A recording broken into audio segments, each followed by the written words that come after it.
Au Père, du Fils et du Saint-Esprit, ainsi soit-il. Je vous salue Marie, pleine de grâce, le Seigneur est avec vous. Vous êtes bénie entre toutes les femmes, et Jésus, le fruit de vos entrailles, est béni. Sainte Marie, Mère de Dieu, priez pour nous pauvres pécheurs, maintenant et à l'heure de notre mort. Notre-Dame de la Sagesse, Saint Jean, Priez pour nous. Père, du Fils et du Saint-Esprit, ainsi soit-il. Après l'épisode court dans l'évangile de la femme adultère, j'ai moins de temps pour un épisode un peu plus long, c'est celui du chapitre 9, et c'est tout le chapitre 9. Pourtant, vous voyez, le chapitre 6 de Saint Jean, je vous avais dit, c'est le pain de vie. Le chapitre 9, c'est l'aveugle-né. Alors, c'est un évangile que l'on a pendant le carême, je ne sais plus à quel moment exactement, mais enfin, c'est un mercredi de carême, c'est le mercredi des scrutins, peut-être du dernier scrutin, peut-être la 4e semaine par là, la 3e, je ne sais plus. On a ça donc un mercredi de carême. Si vous avez le bonheur de lire pendant le carême votre Missel, puisque vous savez qu'il y a une messe chaque jour, vous l'avez sans doute lu, c'est long comme évangile. Donc je vais essayer de m'arrêter à l'essentiel.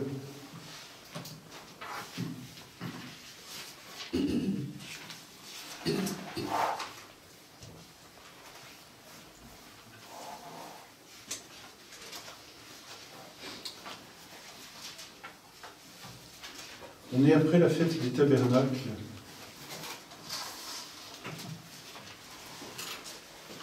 Et on est toujours à Jérusalem. Juste avant, Jésus, donc ils ont voulu lapider Jésus, alors ils prient des pierres, c'est la fin du chapitre 9, du chapitre 8, pardon. À la fin du chapitre 8, donc il y a eu l'épisode de la femme adultère, c'est à la fin du chapitre 8 que Jésus dit, avant qu'Abraham fût, je suis. Alors là, ça les laisse dans l'épouvante quasiment. En vérité, je vous le dis, avant qu'Abraham fût, je suis. Alors, ils prirent des pierres pour les lui jeter, mais Jésus se cacha et sortit du temple. Jésus vit en passant, et voilà, là on passe au chapitre 9. L'épisode de l'aveugle, de ce qu'on appelle l'aveugle-né, puisqu'il est né aveugle, vraiment l'organe qui lui manque, se fait en 3 parties.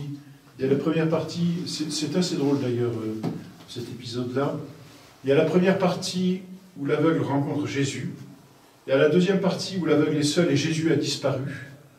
Et puis il y a la troisième partie où l'aveugle retrouve Jésus, enfin re-rencontre Jésus, si vous voulez. Ce sont 3 parties distinctes de cet épisode, avec justement l'évangéliste qui nous rapporte, c'est assez rare, cette partie où Jésus est absent complètement. Mais alors la première partie, voilà, Jésus vit en passant un aveugle de naissance, c'est précisé. Il est connu comme tel, il est né aveugle, il n'a jamais vu, et il ne verra jamais, c'est clair. Et alors, voilà, verset 2, Maître, lui demandèrent ses disciples, est-ce que cet homme a péché, ou sont ses parents, pour qu'il soit né aveugle? Nous, on lit ça comme ça, on se dit, bon, il pose une question, mais la question, ici, que posent les apôtres, c'est la question qui nous tourmente tous. Pourquoi le mal? Au fond, c'est ça la question des apôtres. Ils ont un semblant de réponse. Il y a déjà un début de réponse chez les apôtres parce qu'ils connaissent les Écritures. Ils savent que le mal est venu dans le monde, comme dira saint Paul, à cause du péché. C'est le péché qui a introduit dans le monde le mal. Donc en fait, ici, les apôtres voient un mal, essaient de le relier à un péché. Et qui c'est qui a péché? C'est lui ou c'est ses parents? Mais la question, elle est là. La vraie question, celle qu'on se pose nous, même catholiques. La question que tous nos contemporains posent. Et la question qu'ils nous posent comme étant la question piège. Si votre Dieu existe, alors qu'il enlève le mal. Si Dieu est bon, pourquoi tant de mal sur la terre? Et on a besoin de cela, n'est-ce pas? Le mal, c'est une question qui nous taraude tous. La réponse, elle est difficile, on le sait bien, mais dans notre vie, on est confronté à des maux, on est confronté à des décès, on est confronté à des maladies, on est confronté à des accidents, on est confronté à des incompréhensions, vraiment. Pourquoi? Qu'est-ce que j'ai mal fait? Où est le problème? Mais qu'est-ce que fait le bon Dieu même, vous voyez? On rencontre des personnes comme ça. Qu'est-ce que fait le bon Dieu? Et même parmi nos fidèles, vous voyez, nos fidèles ont des attentes, parfois, vous en avez eu certainement, on prie, on fait des nomades, et rien ne vient, mais rien de rien, quoi. J'ai même vu, malheureusement, parfois des fidèles presque blasphémer. Que fait Dieu, quoi? C'est ce mal, qu'est-ce que c'est? On est face à un mystère avec le mal. Il y a un mystère dans le mal. Et le mystère du mal, c'est le mystère du péché. C'est le mystère du péché. Et le mystère du péché, c'est le mystère de la liberté de l'homme. On accuse souvent Dieu, enfin, on accuse toujours Dieu aujourd'hui du mal. Mais le problème du mal, c'est pas Dieu, c'est l'homme. Qui fait le mal? C'est pas Dieu qui fait le mal, c'est l'homme. Souvent, nos contemporains disent « si Dieu était bon, il n'a qu'à supprimer le mal ». C'est ces mêmes contemporains qui disent « la liberté, c'est un absolu ». C'est ça le problème.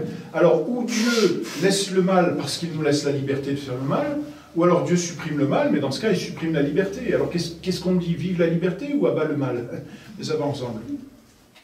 Et si nos contemporains sont vraiment inconséquents, ils veulent une liberté absolue et ils ne veulent pas de mal, il faut choisir. Hein.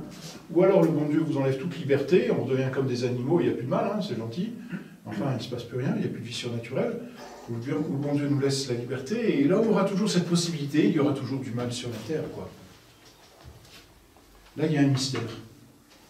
Il y a un mystère. Et ce mystère, c'est le mystère de la liberté, c'est le mystère du péché. Les apôtres voient bien. Et comment répondre à ce mystère? C'est Jésus qui répond là. En fait, vous voyez, les apôtres ici posent la question, mais maître, pourquoi y a-t-il du mal? Qui a péché?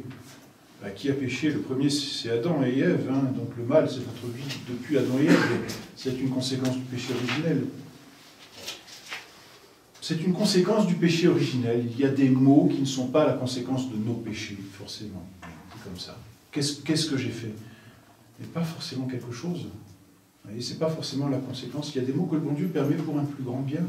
Et c'est incompréhensible pour nous. Là, les apôtres, cet homme est aveugle. Cet homme, ou c'est de sa faute. Enfin, les apôtres, comprenez bien, il est quand même aveugle de naissance. Donc, difficile de dire que c'est de sa faute. Hein. Il est aveugle de naissance. Donc les apôtres disent, c'est la faute de ses parents. Mais c'est cruel. Comment la faute, surtout dans l'Ancien Testament, il y a eu ce temps où on disait que la faute des parents serait rejetée sur les enfants, et puis Dieu dit, je ne sais plus dans quel prophète, qu'en fait, non, ce ne sera plus comme ça. Chacun paiera pour sa faute. Donc, qui a fait la faute? Si lui n'a pas pu la faire de faute, ce sont ses parents. Et si ce sont ses parents, c'est quand même pas injuste que ce soit lui qui souffre de la faute de ses parents. Les apôtres ont cette même question que nous, vous voyez, et on est tous comme ça, il y a une incompréhension. Ce sont les apôtres, maintenant on arrive, on est à la 3e année, là, ça fait, ils ont eu du temps là, avec Jésus, ils en ont entendu des discours, ils ont compris des choses, hein, et ils commencent à avoir une vraie vie spirituelle, une vraie vie intérieure, et il reste des mystères. La réponse de Jésus, elle est très déconcertante, elle est surprenante, et c'est la seule réponse. Il n'y en a pas d'autre. Ici, dans ce cas présent, c'est ni lui, ni ses parents qui ont péché. Alors c'est quoi? C'est afin que les œuvres de Dieu soient manifestées en lui. Voilà. Ça, c'est la réponse incompréhensible, mais il n'y en a pas d'autre à la réponse du mal. La réponse au mal, c'est la gloire de Dieu. Pourquoi le mal? Pour une plus grande gloire de Dieu. Allez comprendre. Pour une plus grande gloire de Dieu. Le mal n'a pas de réponse satisfaisante humaine. Le mal, c'est lié à la déchéance humaine, c'est lié au mauvais choix, c'est lié à la liberté. Mais il y a aussi d'autres maux qui ne sont pas liés à cette déchéance humaine et qui sont pourtant inévitables, comme la maladie. C'est pas parce qu'on a péché qu'on est malade. Attention, hein, dans nos vies, parfois on est comme ça. On a des petits trucs qui nous arrivent et on se dit « qu'est-ce que j'ai fait ?» Alors, soit on en veut à bon Dieu, soit aussi on se dit « est-ce que je ne suis pas un grand pécheur pour que de telles choses m'arrivent ?» Non, il n'y a pas forcément ce genre de réponse. La seule réponse, elle est d'ordre surnaturel. Le mal est permis pour une plus grande gloire de Dieu. La compréhension du mal ne se fait que par la connaissance de Dieu. Dieu permet le mal, c'est comme ça que nous disons, n'est-ce pas, pour en tirer un plus grand bien. Et dans nos vies, il y a des choses mystérieuses, incompréhensibles et douloureuses que nous ne comprendrons que lorsque nous arriverons au ciel. Et là, nous dirons, ah, je comprends mieux. j'avais rien compris sur terre, eh bien, gloire à vous, Seigneur, et on rendra grâce au bon Dieu.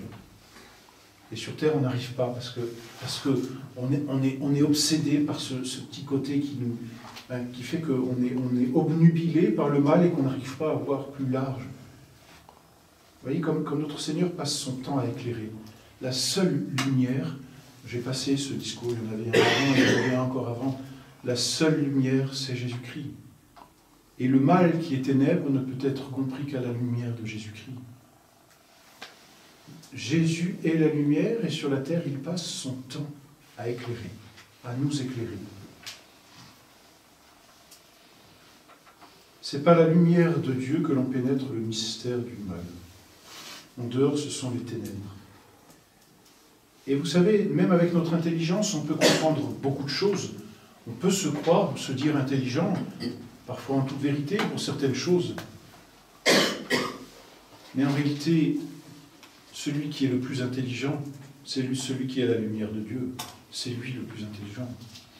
Un homme simple, vous voyez, un catholique qui n'a pas fait d'études, mais qui prie et qui se laisse illuminer par le bon Dieu, est bien plus éclairé, bien plus savant que celui qui aurait tout étudié sur cette terre, mais qui n'aurait pas la science de Dieu, qui n'aurait pas la lumière de Dieu.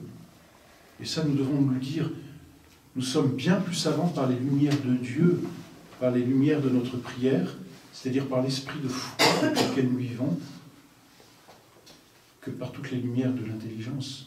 Parfois, on se dit que je suis nul devant les autres, je n'arrive pas à répondre. Mais vous êtes capable, si vous êtes capable de dire que tout est grâce et que tout vient de la providence divine, vous êtes bien plus intelligent que n'importe qui. Mais d'une autre intelligence, pas d'une intelligence humaine, d'une intelligence surnaturelle, c'est-à-dire d'un regard de foi. Et notre Seigneur ici, il nous dit, ben voilà, dans ces mystères-là, remontez à la foi, cherchez pas. Il y a cette phrase de saint Augustin à propos de certains mystères qu'il y a dans la Bible qu'on n'arrive pas, il dit, ne scrute pas si tu ne veux pas errer. Voilà. Ne cherche pas si tu ne veux pas tomber dans le piège, dans l'errement. Il y a des choses que l'on ne comprend qu'à la lumière de Dieu. Et cette lumière, elle est faible en nous, et elle n'éclaire pas tout, mais elle suffit à nous dire que tout est grâce et que tout vient de Dieu. Voilà le premier point ici, la réponse de Dieu. Ça demande de notre part beaucoup de foi, hein, vraiment, beaucoup de foi.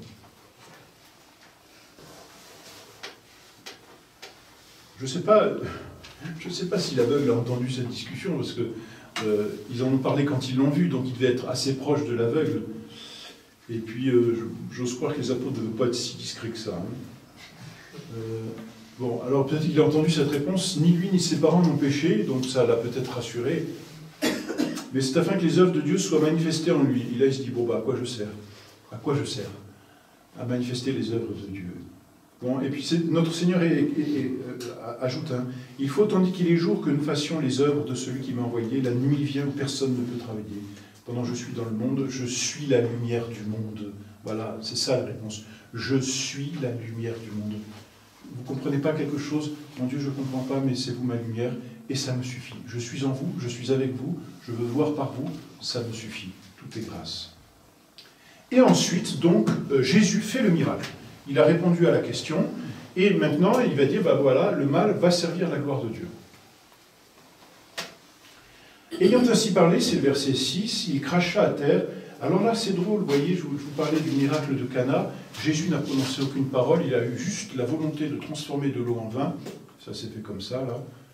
Ici, Jésus a voulu faire quelque chose d'un peu plus douloureux. Bon, et ça manifeste aussi que pour nous racheter du mal qu'est le péché, il a fallu faire quelque chose. Il ne l'a pas fait comme ça. Bon, il crache à terre, fait de la boue avec sa salive. Ensuite, vous imaginez, c'est quand même un peu rebutant. Hein. Et puis, bah là, heureusement, l'aveugle ne voit rien. Je ne sais pas si les apôtres ont dit comme ça dans l'aveugle. Hein. Ils ont dû être un peu étonnés. Hein. L'aveugle ne sait pas trop ce qu'il a. Peut-être qu'il a entendu Jésus cracher à terre, je ne sais pas. Mais... Bon, il sent bien, on lui met quelque chose sur ses yeux, une espèce d'engoin. Bon. Jésus fait cela, et puis il ne fait pas de miracle. Ça, c'est drôle. Là aussi, c'est drôle. Il ne fait pas le miracle tout de suite. Le miracle va être en dehors de Jésus et loin de Jésus. Vous voyez, tous ces épisodes de Saint Jean sont chacun leur petite particularité, c'est ça que j'aime bien aussi. Donc il l'étendit sur les yeux de l'aveugle, donc le pauvre vieux, je pense qu'il a dû se passer un peu la main, parce que je ne sais pas ce que c'était, comme si c'était gras, si c'était bon, peu importe. Et il lui dit, va, lave-toi dans la piscine de Siloé. Très drôle, il est aveugle. Bon, peu importe. Il connaît, enfin c'est quand même assez, moi je suis très surpris hein, de voir, vous en avez vu des aveugles qui avancent comme ça assez rapidement hein, avec leur canne et qui ont cette sensation des choses, ils ne voient pas, mais les autres sens sont plus développés. Donc il était certainement capable de marcher, ou peut-être y avait-il quelqu'un qui l'accompagnait, je ne sais pas. En tout cas, Jésus lui dit, va, lave-toi dans la piscine de Siloé, et c'est un jour qui est bon, nous précise Siloé, ce mot se traduit par envoyé. Qui c'est l'envoyé? Missous. Qui c'est l'envoyé? C'est Jésus. Vous voyez tout le symbolisme qu'il y a dedans. Il n'y a que par Jésus que l'on est guéri. Ici, sa cécité représente le mal du péché qui nous aveugle sur Dieu. Qui nous guérit du péché? Jésus et Jésus seul. Peu importe. Ici, je passe. Il partit, se lava et s'en retourna, voyant clair. Là aussi, c'est Saint Jean, il n'y a pas de sentiment. Hein. C'est dit comme ça, crac, il y va, il se lave un peu, il ouvre les yeux. Alors je ne sais pas s'il lui manquait un organe, hein, parce que s'il était aveugle de naissance, bon, le miracle est quand même plutôt éclatant, c'est le moins qu'on puisse dire. Et Dieu seul peut guérir du mal. Voilà. Ça, c'est la première partie de l'épisode, la question du mal et la guérison par Jésus-Christ. La deuxième partie, c'est du verset 8. Elle est longue, je vais essayer de passer rapidement. J'ai du verset 8 au verset 34. Là, l'aveugle est seul. Jésus a disparu. On ne sait pas. Alors nous, on est pris par l'histoire. J'aimerais bien savoir ce que fait Jésus. Jésus pense à cet aveugle. L'aveugle, il est dans la pensée de Jésus. Jésus le suit par sa science divine. Hein. Jésus le suit et Jésus le veut. Les apôtres, ils ont tout oublié. Hein. Enfin, je ne sais pas où ils sont partis. Je ne sais pas s'ils sont allés au temple pour faire des courses. J'en sais rien. Dans les rues de Jérusalem, on se balade, on fait des village vitrines, enfin, peu importe. Les apôtres, ils ont certainement oublié cet épisode. Jésus n'oublie pas. Jésus n'oublie chacun d'entre eux. N'oublie pas chacun d'entre nous. Nous sommes tous dans la pensée de Dieu. Et donc tout ce qui va se passer pour la gloire de Dieu. Et Jésus va servir de cet aveugle. Ici, l'aveugle, donc, il voit. Les voisins et ceux qui l'avaient vu auparavant demander l'aumône disaient « Mais c'est pas lui qui était assis mendiant ?» Les uns répondaient « C'est lui », d'autres « Non, mais non, mais il lui ressemble. Si c'est pas lui, c'est donc son frère, n'est-ce pas ?» Mais lui disait « C'est moi. » Ils lui dirent donc « Comment tes yeux ont-ils été ouverts ?» Et il répondit « Un homme, celui qu'on appelle Jésus. » Il n'y a pas encore la foi hein, ici. Il y a une certaine foi, mais c'est pas clair encore, hein, c'est pas manifeste. Un homme, celui qu'on appelle Jésus, a fait de la boue. Il l'a étendu sur mes yeux et m'a dit « Va à la piscine de Siloé et lave-toi. » J'y ai été, et m'étant lavé, j'ai recouvré la vue.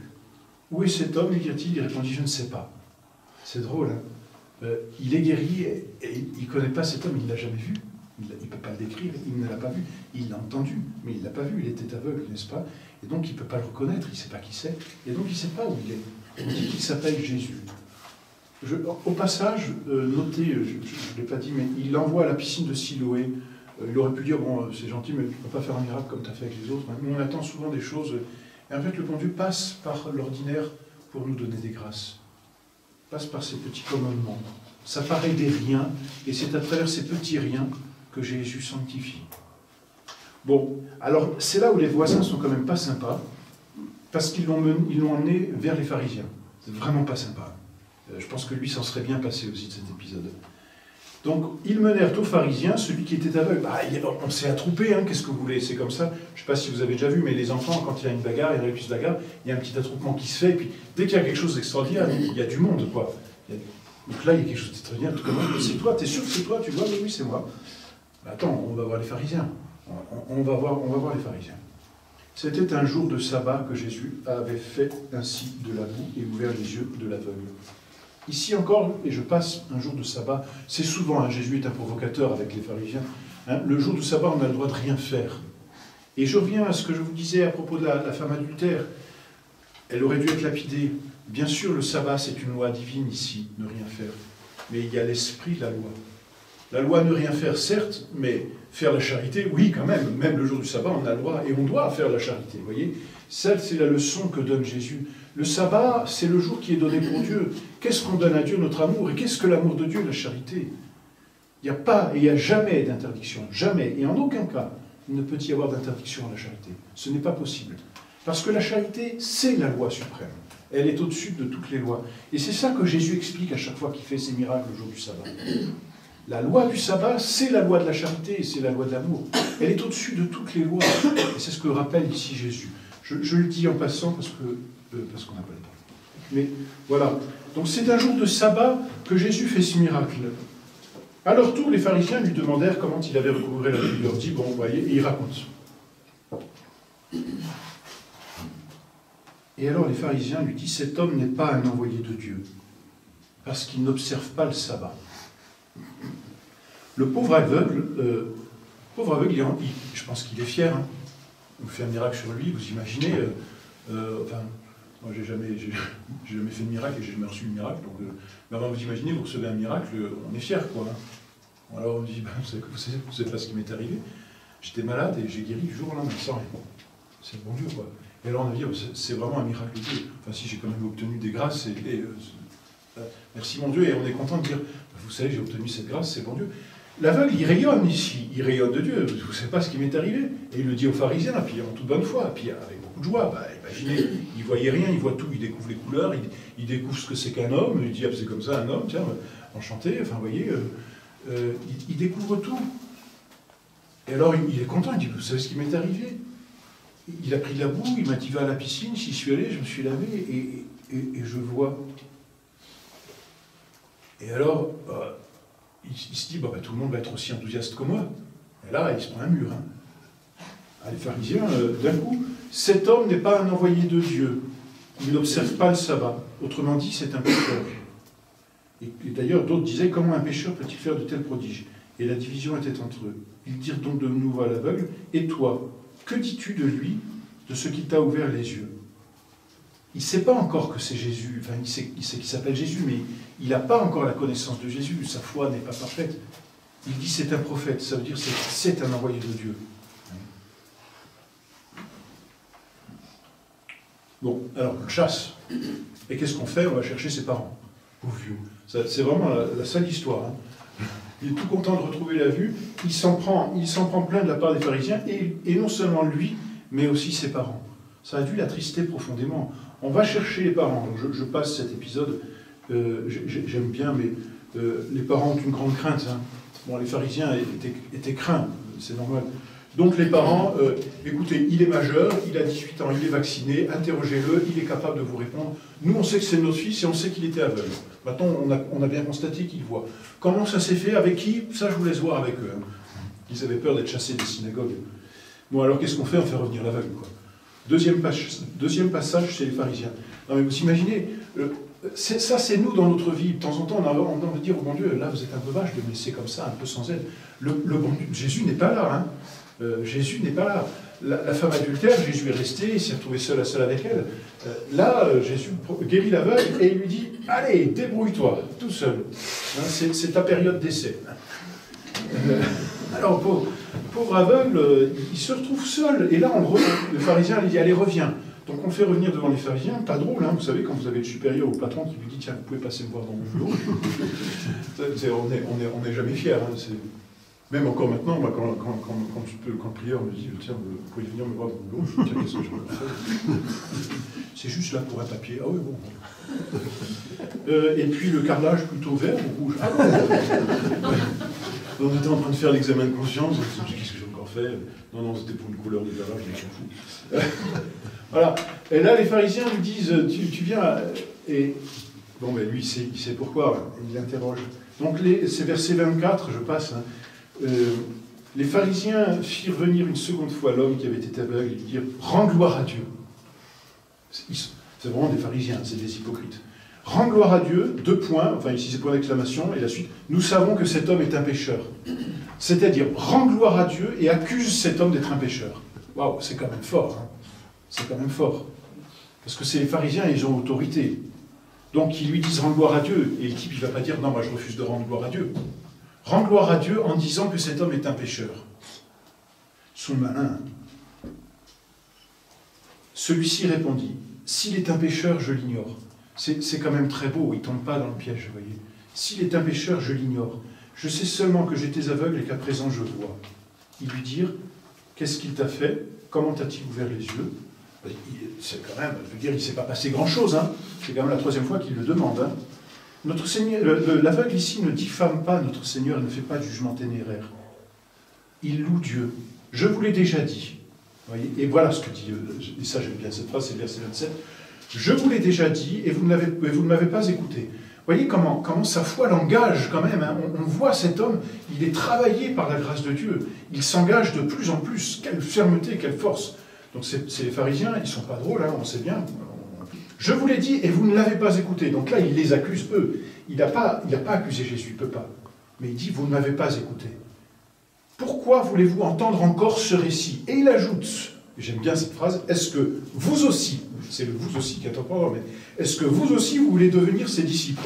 Il a dit ça, vous imaginez, mais extraordinaire. Est-ce que vous aussi, ça veut dire, moi dans mon cœur je suis déjà son disciple. C'est super beau, vous voyez, comment la grâce a travaillé dans l'âme de cet aveugle, qui pourtant est arabusté par les pharisiens, hein, et on est à Jérusalem, donc c'est pas n'importe qui. Alors, est-ce que vous aussi, vous voulez devenir ses disciples? C'est un petit provocateur. Hein. Il fallait voir une belle audace, c'est-à-dire une belle force. Il fallait vraiment que sa foi mûrisse. En peu de temps, vous voyez comment Jésus récompense aussi celui qui a l'audace d'afficher sa foi. Vous voyez comment Jésus récompense ici par une force. Alors, verset 28, ils le chargèrent alors d'injures. Vous voyez, ils lui ont dit, vas-y, injurie notre Seigneur, et en fait, c'est eux qui sont en train d'injurier. Et ils dirent, c'est toi qui es son disciple. Bon, ça c'est vrai.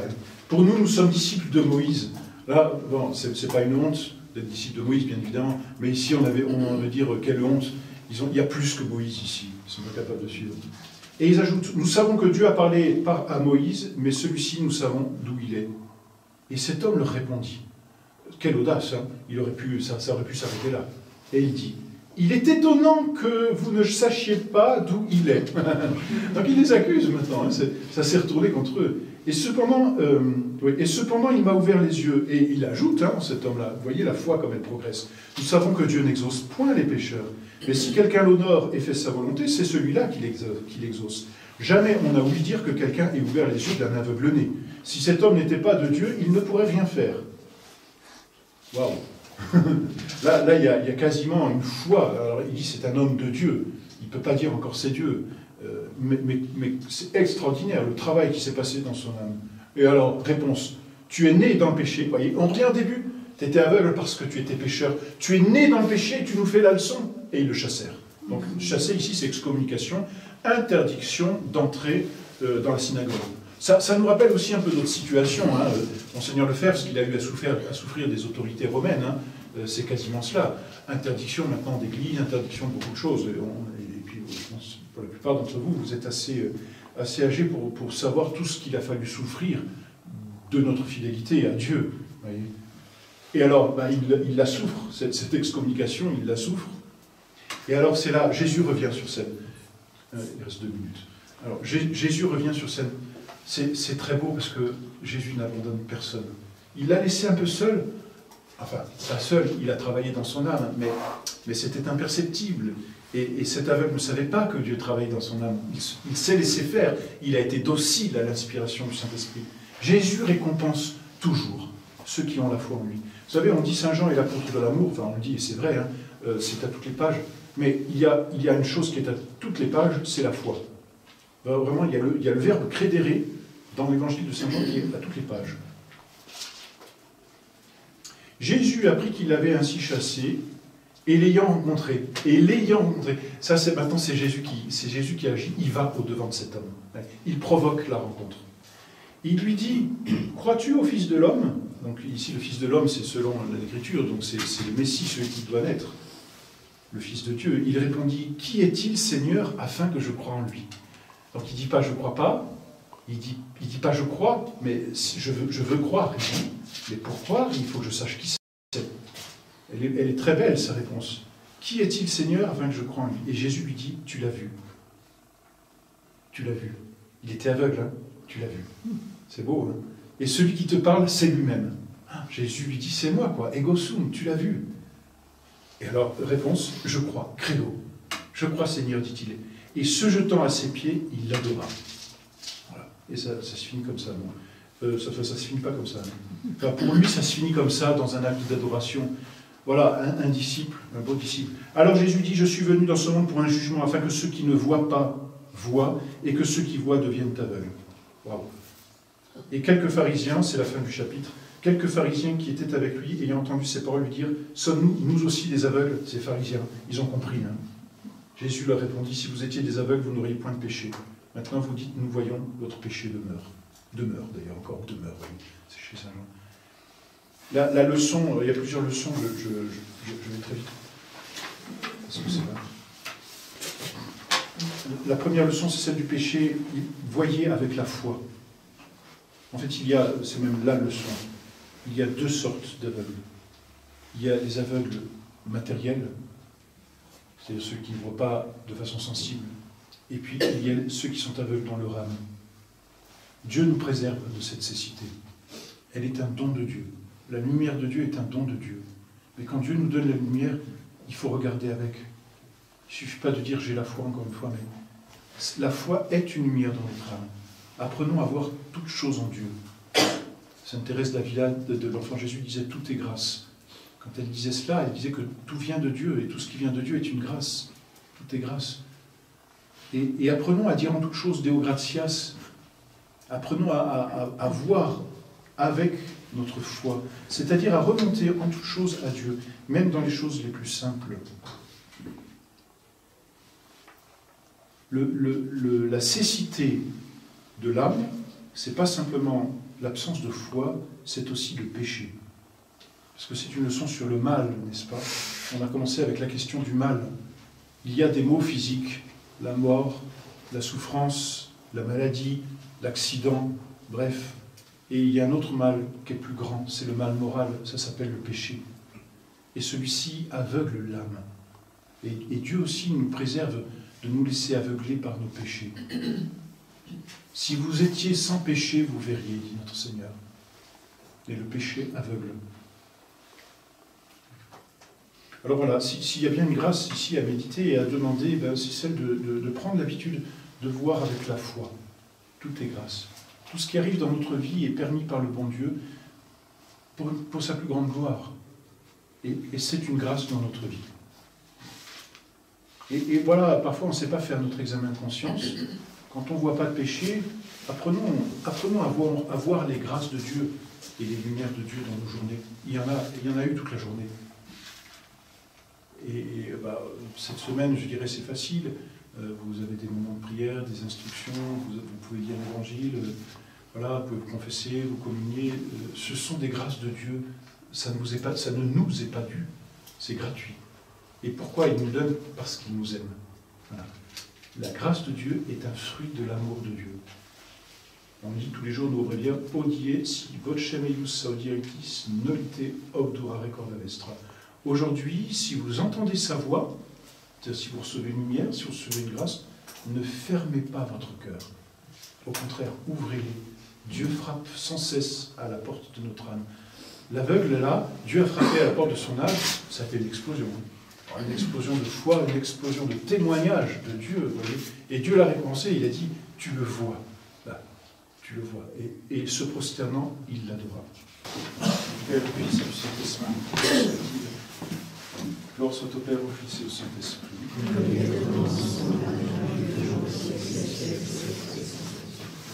Aux saints anges gardiens, au nom du Père, du Fils et du Saint-Esprit, ainsi soit-il.